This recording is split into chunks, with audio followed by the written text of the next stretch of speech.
Hello everyone, my name is Robiat. Welcome back to my channel. Today we have a very important guest, a special one, and she's my friend, my coursemate, and someone we've been through a lot together. I'll allow her to introduce herself. My name is Salaha, and I'm happy to meet you guys. Okay, thank you so much for honoring our invite. So my first question will be, what was your first impression about medical school and your impression now? Um, my first impression about med school, I didn't really have an impression of med school. I just wanted to come and see what it is like. And right now, I'm actually just living it, going through the ups and downs, and trying my best to, acclimatize to the whole situation. So we really didn't have anything. You've never seen a medical student that. I have, but I was not so inquisitive to ask them how life in med school was. So I didn't really bring any expectations. I just knew that they told me that it was hard, and I was looking forward to Oh, see how hard it was. oh, that was kind of different for me though. First, Oh, so I came from a family that has to do with medicine, and they always do this thing of that in something something you have to do this, you have to do that. So this is much different. So my next question will be, if you had to pick between coffee and sleeping, which one would you rather do? I would pick sleep. Sleep over everything. I would sleep. What if you had a lot to cover? Uh, I'll sleep. I'll actually sleep. If I had a lot to cover, I would do that during the day. I read anytime though. But like if I actually need to stay up late, I don't need coffee. I'll stay up late on my own. I don't need coffee. I'll do it on my Chai, own. a kind of different, I guess. So what if you had a class from 6 to 6, like sometimes that we do, so you can actually still stay up late for this after 6 to 6 If I class? want to, I will. Can you teach me the mechanism? You pay for it.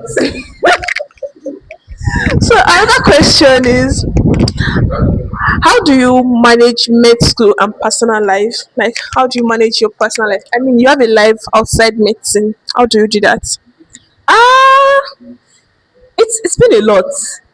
Sometimes I cry, sometimes I laugh, sometimes I feel overwhelmed because coming to med school, I have never been away from my home, and med school schedules is a bit very tight. It's very, very tight. So, missing out on family events, missing out on special moments at home, and then you just stay in school and watch pictures. It's actually been a lot, but I think I'm pretty much used to it right now. It doesn't really bother me as much. Yes, that's actually different because I went to boarding school kind of not all my life, but I went to boarding school at some point. But it's not something that actually bothers me to that point. What family event am I actually missing? So would you rather do group reading or solo reading? If I have read, group reading. If I haven't, I'll read alone. Me, anytime any day, solo reading is better. Okay. Because most of the people just believe, oh, you go to group reading, you can learn something. I'm not saying you can learn something from group reading, but you might have to have read the book up to a certain point for you to actually have the confidence to go to. Are you sure it's not the inputs that you're able to put there that's disturbing you?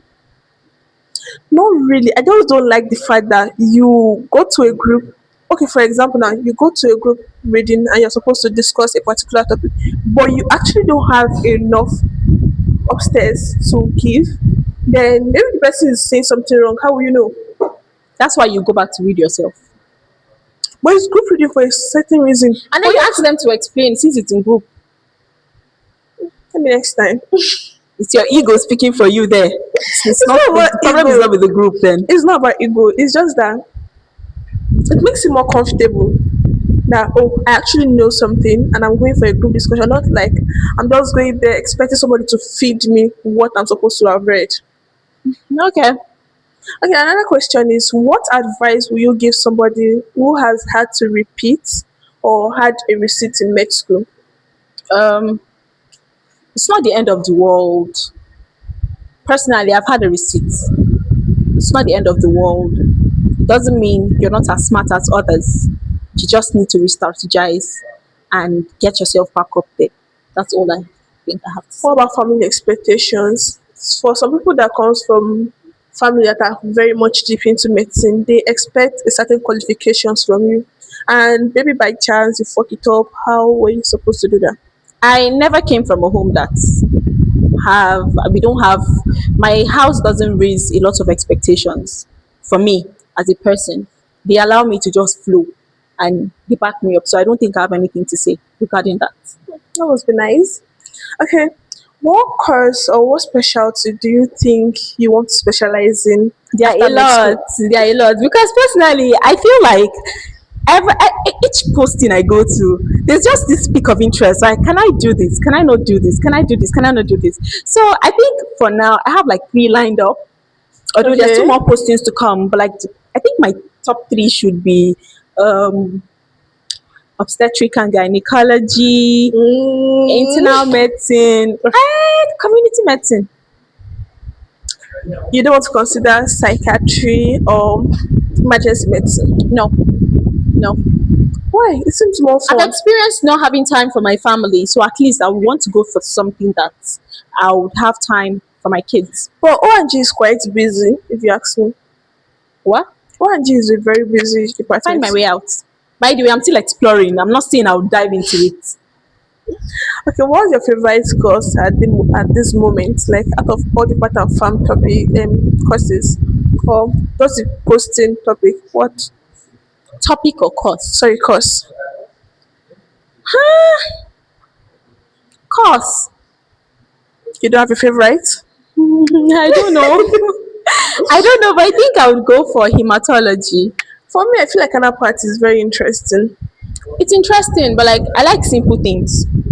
I like things I could maybe relate with a little bit. So well, I like the fact that you're telling me about the slides, you're telling me about this disease, but like, can I really relate to them? But hematology, I feel like I could relate to it to an extent, and it's not so bulky. I feel like you can relate more to another part. It's It's just me, it's not bulky. you. Okay. Okay, another thing is, What's funny? sorry. So, out of your preclinical course, like during your preclinical days, what do you have to say about exam pressure? Or now, Seth, what do you have to say about exam pressure? We exam pressure is a general thing that everybody has to go through, and you gave me a very very wide topic to talk about exam pressure because you did not specialize what aspect of exam pressure I'm actually supposed to talk about. So guys, I am in between. I don't know what to say about exam pressure. Okay, I want to know, like, do you have this pressure that comes with, oh, I've not read, I've not done this, I've not done that? Everybody has exam pressure. You go through that. Everybody goes through that So, how often do you get that? Because, every single time because medicine is a lot. It's actually a whole lot to not have that pressure. But then, to an extent, if you feel like you were supposed to cover up a particular amount, you set a goal for yourself and you meet up with that goal, I don't think there'll be as much pressure. But the only thing is that try to stay calm amidst all of this, every happening, everything that happens, just try to stay calm and everything is going to come okay. okay, like, how many hours do you actually read in a day? I won't say that. So you guys will not judge me. I am not telling you how many hours I read.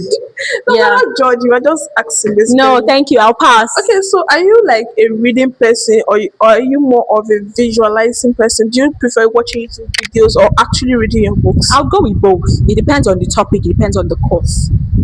So I would read. I would watch videos. I think the one I like the most is all these TikTok short movie videos. They are so helpful to me because why do I want to sit down to watch a 2 hours video explaining Hodgkin lymphomas? That's why we have times two. OGs that I know, you know times two, you know times five. Even times two, times five. Okay. Yes, there's times five. You don't want times. Oh my God, they know. You all know times five, right? You know times five. Okay, I think that will be all for today. Thank you so much. Yeah, please, please please Subscribe like, follow, and and subscribe comment. to her YouTube channel. Comment too for my sake. I don't know about her, but for my sake. Thank you very much for Thank having you so me. much, guys. Bye.